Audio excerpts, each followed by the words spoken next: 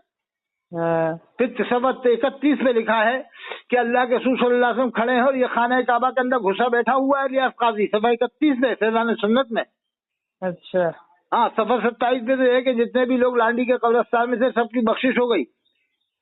اللہ کے رسول نے فرمایا, اس کو اللہ کے رسول کا دیدار ہوا. اللہ کے رسول فرما رہے ہیں کہ تو اٹھ کے آ گیا تھا, اگر تو بھی اس مجلس میں رہتا تو تیری بخشش ہو جاتی, مگر تو اٹھ کے آ گیا تھا اس محفل میں سے. یعنی اللہ کے رسول کے دیدار سے اس کی بخشش نہیں ہو رہی, الیاس قاضی کے اجتماع سے بخشش ہو رہی ہے. اندازہ لگاؤ آپ. یہی خواب دیوبندی لکھتا تھے, بریلوی کافر بنا دے کب تک اس کو کافر بنا دیتے. اب یہ بریلوی الیاس قاضی کے کیوں خلاف نہیں ہے, علامہ طاہر القاضی صاحب کے کیوں خلاف ہے کہ علامہ طاہر القاضی ان کو روٹیاں نہیں دے رہے ہیں زکوٰۃ کی, صدقے کی, خیرات کی کھانے کو. اگر علامہ طاہر القاضی بھی بریلی والوں کو مہینہ باندھے, مبارک پور والوں کا باندھے کہ تمہیں 10 لاکھ میں دوں گا, 5 لاکھ میں دوں گا, جتنے بڑے بڑے مفتی ہے تم سید سرابا بھی جاتے دیوبندیوں میں, ویسے بھی تم تقیہ بازی کرتے. سید سرابا جانے کے بعد ایک بھی دن تم نے تجدید ایمان نہیں کیا, نکاح نہیں کیا, نہ بدر عالم نے کیا, نہ نظام الدین نے کیا, نہ مطیع الرحمان نے کیا. تمہارے اوپر بھی تجدید ایمان نکاح بیت لازم ہے ان تینوں مفتیوں پر. یہ مطیع الرحمان, بدر عالم, نظام الدین, سید سرابا الہ آباد کئی رہ کے آئے, 7 دن لے کے آئے, سب کچھ جانتے ہوئے. اب کہہ رہا ہمیں معلوم نہیں تھا. ارے معلوم ہو گیا, ہم نے تجھے بتا رہا ہوں معلوم ہو گیا. پبلک کو کب معلوم ہوتا ہے کسی کا جنازہ پڑھ لیا, کس نے کفر کیا. اگر کوئی دیوبندی کا جنازہ پڑھ لے تو بریلوی فتویٰ لگاتا ہے کہ بھائی نکاح ختم ہو گیا, تو پھر مفتی بدر الدین کا بھی تو ختم ہوئی, بدر عالم کا بھی ختم ہو گیا, نظام الدین کا بھی ختم ہو گیا. جو سید سرابا الہ آباد ایک بار نہیں کئی بار گیا ہے. تو یہ علامہ طاہر القاضی کو زکوٰۃ کی روٹیاں نہیں دے رہا, خیرات کی روٹیاں نہیں دے رہا, صدقے کی روٹیاں نہیں دے رہا. اگر علامہ طاہر القاضی آج بانٹنے لگ جائے بریلی والوں کو, مبارک پور والوں کو, تو یہ اس کو بھی مسلمان مان دیں. علامہ طاہر القاضی کا آپ پورے ہندوستان میں کسی بریلوی سے پوچھو تو یہ کہے گا نہیں کافر ہے, علامہ طاہر القاضی کافر ہے. اچھا ہاں, اور الیاس قاضی کے بارے میں پوچھو, نہیں وہ مسلمان ہے, وہ پیسہ کھلا رہا, زکوٰۃ کھلا رہا, صدقے کھلا رہا. وہ کہہ رہا ہے کہ جو مدنی چینل دیکھے گا جنت میں جائے گا. یہ لکھا اس میں وسائل بخش میں پاک کتاب, اس میں لکھا ہوا ہے. اچھا کہ جو مدنی چینل دیکھے گا جنت میں جائے گا. اور یہ بھی لکھا ہے جو مدنی چینل نارے دوزخ سے بچائے گا. استغفر اللہ. ٹی وی تو حرام ہے صاحب, حرام ہے. پہلے یہ خود کہتا تھا کہ مارو شیطان کو, ٹی وی کو کہتا تھا الیاس قاضی. اب کہہ رہا گھر میں رکھو شیطان کو. اب یہ اندازہ لگاؤ ٹی وی سے کمائی کتنی ہے اس کی معلوم ہے آپ کو؟ کم سے کم ایک ٹی وی بکے گی تو اس کے آدمی لگانے جاتے ہیں چھتری, ایک چھتری بولتے ہیں ان کی یہاں. وہ چھتری میں ان کو ملتا ہے بہت فائدہ, 5,000 یا 6,000 کی جو بھی چھتری لگتی ہے ان کی مدنی چینل کی. اور پھر اس کے علاوہ ان کی کتابیں بکتی ہیں, فیضان سنت ہے, اور ایک اس نے تفسیر جنات, کون سی تفسیر لکھوائی اس نے, وہ تفسیر بکتی ہے, تفسیر جنات. جبکہ سینکڑوں تفسیریں موجود ہیں دنیا میں, لیکن اس نے ایک نئی تفسیر اپنی لکھوائی ہے, تفسیر جنان. ایک کٹر وہابی اس میں لکھی ہے. اس وہابی کی تفسیر یہ پڑھواتے ہیں اور دوسروں کو وہابی بناتے پھریں گے, جانے کیا کیا بناتے پھریں گے. تقیہ باز لوگ ہیں دعوت اسلامی کے, سنی نہیں ہے. ہاں یہ بریلی والوں کے پاس صاحب اس کا تو سرٹیفکیٹ ہے کافر بنانے کا, تو ایک دم کافر بنا دیتے ہیں. ارے یہ تو دیکھو دیوبند والے بیچارے سیدھے سادے ہوتے ہیں. وہ کسی بریلوی کو کافر نہیں کہتے, دیوبند والے کہتے ہیں کیا؟ نہ کبھی آپ کے سامنے ہلدوانی میں کہا دیوبند والوں نے کبھی بریلوی والوں کو کہ یہ مشرک ہیں, بدعتی ہیں, قبر پر ہیں؟ نہ وہ اپنی سیدھی سادی تقریر کر دیتے ہیں بس. وہ کسی کے اوپر چھیٹا کسی نہیں کرتے ہیں. اچھا دیوبند والوں میں عالم حافظ بہت ہوتے ہیں, ان کے یہاں بڑے بڑے مدرسے ہیں. ہاں حافظ. ہلدوانی میں بھی بہت بڑے بڑے مدرسے ہوں گے ان کے. ہاں ہے نا. ہلدوانی میں اور رام نگر میں بھی دیوبند والے بہت. تھوڑی کمی یہ ہے کہ یہ نعت شریف کم سنتے ہیں, بس ان کو چاہیے کہ نعت شریف زیادہ سنیں, اور جو نعت پڑھنے والے ہیں ان کو الگ سے پیسہ دے. اس دوران نہ دے, نہیں تو لالچ بڑھ جاتا ہے, الگ سے دے دیں بس. ہاں ایک چیز اور ہے نا حضرت, یہ دیوبند والے جو ہے نا نماز کا خیال رکھتے ہوئے اپنا پروگرام کا جب بھی مسجد میں جشن قرآن کا ہوتا ہے تو ایک نعت شریف اور ایک تقریر, ہاں وہ جلدی 11 بجے ختم کر دیتے ہیں تاکہ نماز قضا نہ ہو فجر کی. ہاں اب اس میں کیا ٹائم ملے گا کسی کو پڑھنے والے کو؟ نہیں, نعت پڑھنے والے اچھا بلائیں, اسے نعت تو سنیں اچھی طرح سے. اور ہر جگہ محفلیں کریں ناز شریف کی، مہینے میں ایک بار، مہینے میں ایک بار. اس سے یہ لگے لوگوں کو کہ یہ بھی دیکھو ناز شریف خوب سنتے ہیں. نہیں جو ایسے اشعار ہوں جس میں کفری یا شرکی اشعار نہ ہوں، یعنی عالموں کو دکھا دیا جائے کوئی ایسا شعر ہو تو نہ پڑھا جائے جس میں کفری یا شرکی یا کوئی جملہ اس طرح کا ہو. بہت سے اشعار میں ہوتا ہے. ہاں یہ تو سب پڑھ دیتے ہیں، اور ان کی پبلک بھی ایسی ہو گئی صاحب، وہ بھی سبحان اللہ جہاں ناؤزاللہ پڑھتا ہے. وہ آپ کا ہلدوانی والا وہ کہہ رہا ہے حماد رضا کا ایک فرشتہ لنگڑا تھا، لنگڑا کے چلتا تھا، اس کے باوجود یہ بریلوی اس کو مسلمان ماننا ہے، دیوبندیوں کو کافر ماننا ہے. کا ان کا ایمان ہے آپ. وہ کہہ رہا حماد رضا کہہ رہا سارے سید قیامت میں اعلیٰ حضرت کو ڈھونڈیں گے. اچھا. کہہ رہا سارے سید یعنی غوث اعظم غریب نواز اور امام زین العابدین، حضرت امام باقر، حضرت امام جعفر، حضرت امام حسن عسکری، جتنے بھی سید ہیں وہ تو کہہ رہا سارے سید میں سبھی آ گئے نا، غریب نواز بھی آ گئے، غوث پاک بھی آ گئے، امام حسن عسکری بھی آ گئے. کہہ رہا سارے سید قیامت میں اعلیٰ حضرت کو ڈھونڈیں گے. سب ہو گیا، سب آ گئے اس میں. تو اب انداز لگا یہ ایسے جملے کیا دیوبندی کہتے ہیں کیا جیسے یہ کہہ رہے ہیں؟ نہ کبھی دیوبندی، اچھا کبھی دیوبند والوں نے کبھی آپ نے تھانوی صاحب کی تعریف سنی؟ نہ کبھی نہیں کرتے وہ، نہ نانوی صاحب کی کرتے، نہ تھانوی صاحب، نہ حضور کہتے وہ اپنے عالموں کو. نہیں کہتے ہیں وہ اپنے عالموں کو حضور بھی نہیں کہتے، نہ تھانوی صاحب کو حضور کہتے ہیں، نہ نانوی صاحب کو. وہ خالی حضرت کہتے ہیں، سب کو حضرت کہتے ہیں بس. ہاں یہ تو بریلی والوں کو حضور کہتے ہیں، حضور بھی کہتے ہیں اور اعلیٰ حضرت بھی کہتے ہیں. حضور اعلیٰ حضرت. ایک کوٹا کا امام تھا لاڑ پورا میں، وہ کہہ رہا تھا حضور اعلیٰ حضرت فاضل بریلوی رضی اللہ عنہ کو کیا جانتے ہو تم، بچوں سے کہہ رہا. لیکن اللہ کے رسول کو نہیں کہہ رہا کہ اعلیٰ حضرت حضور صلی اللہ علیہ وسلم کو کے بارے میں کیا معلومات ہے تمہیں، ایسا نہیں کہہ رہا کوٹا لاڑ پورا کا امام. یہ کہہ رہا حضور اعلیٰ حضرت رضی اللہ عنہ کے بارے میں کیا جانتے ہو. لیکن کبھی بریلوی یہ نہیں کہتا اعلیٰ حضرت حضور صلی اللہ علیہ وسلم. کبھی کہتا بریلوی؟ نہیں کہتا. یہ تو ضرور کہتا حضور اعلیٰ حضرت رضی اللہ عنہ. یہ کبھی نہیں کہتا اعلیٰ حضرت حضور صلی اللہ علیہ وسلم. یعنی جو لفظ اللہ کے رسول کے لیے بولا جاتا تھا وہ بھی ان کے اوپر بولنے لگ گئے بریلی والوں کے لیے. ہاں انہیں کے لیے بول رہے. اعلیٰ حضرت کسی کو نہیں بولیں گے، کسی بھی صحابہ کرام کو نہیں بولتے، کسی اہل بیت کو نہیں بولتے، امام ابو حنیفہ کو نہیں بولتے ہیں. ارے میں کہہ رہا ہوں حضرت امام حسن عسکری علیہ السلام کا اتنا بڑا مرتبہ ہے کہ 1,00,000 اعلیٰ حضرت ایک طرف اور اکیلے امام حسن عسکری علیہ السلام ایک طرف. ہاں بے شک.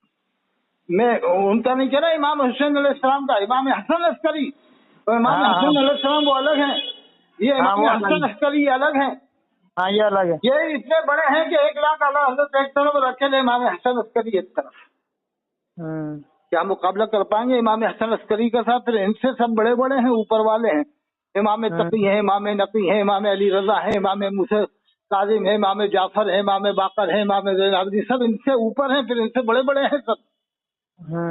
ارے یہ لوگوں نے مرتبہ نہیں بتایا. پبلک بھی اتنی بھولی بھالی ہو گئی کہ ان کے گریبان پکڑ کے اماموں سے نہیں کہہ رہے کہ امام صاحب آج کی تقریر امام زین العابدین پہ ہو جائے ورنہ ہم تمہیں اٹھا کے پٹک دیں گے. اگر پبلک ہم اٹھا کے پٹک دیں گے، رات دن تم نے اعلیٰ حضرت کی تقریر کی ہے نا، آج کی جمعہ تقریر تم امام حسین کے بیٹے امام زین العابدین کے بارے میں بتا دینا آدھے گھنٹے تک، تو تمہیں ہم اٹھا کے پٹک دیں گے. جس دن پبلک یہ کہنے لگے گی نا اس دن امام چوک جائیں گے، پھر پڑھا کریں گے امام زین العابدین کے بارے میں معلومات حاصل کریں گے. کیا خیال ہے؟ انشاءاللہ پھر بات کر لیں گے، میں ڈلوا دوں گا چینل پہ. ٹھیک ہے؟ ٹھیک حضرت ہاں دعا کی درخواست ہے، حضرت بہت پریشان. چلو میں بعد میں بات کروں گا، ابھی نماز پڑھ لوں. ٹھیک ہے.